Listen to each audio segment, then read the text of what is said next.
Σεβασμιότατε, κύριε Δήμαρχε, κυρίες και κύριοι, ευχαριστούμε ιδιαίτερα. Κάνουμε μια μεγάλη προσπάθεια σαν συνθέτες και σαν Επτανήσιοι και σαν Κερκυραίοι.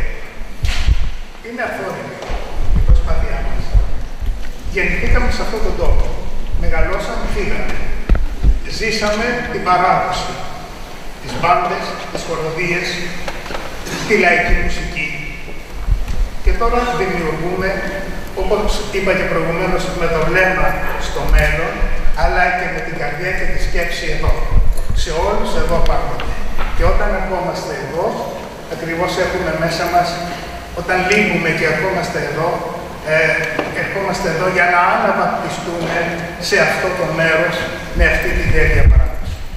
Την ωραία παράδοση που έχουμε ζήσει και εμείς και είναι μέσα στην ψυχή μας πάντοτε, όπου και να βρισκόμαστε. Και κάτι άλλο. Δεν είμαστε οι μόνοι Επτανήσιοι που δημιουργούμε. Υπάρχουν πάρα πολλοί άλλοι. Και εδώ στην Κέρκυρα και στην Αθήνα και πάρα πολλοί στο εξωτερικό.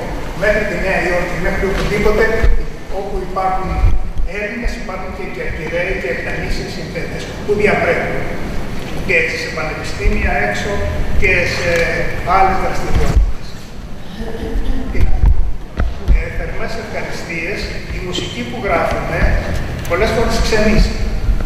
Είναι εύκολο, όπως είπε η στην τηλεόραση, αν κάποιος έχει διάθεση και λίγο προσέξει αυτή τη μουσική, μετά από κάποιο διάστημα θα κατανοήσει, θα καταλάβει ακριβώς το περιεχόμενό της.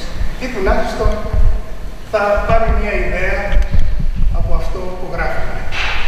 Πάντα προσπαθούμε να μην ακολουθούμε την πεπατημένη, αλλά κάτι καινούργιο.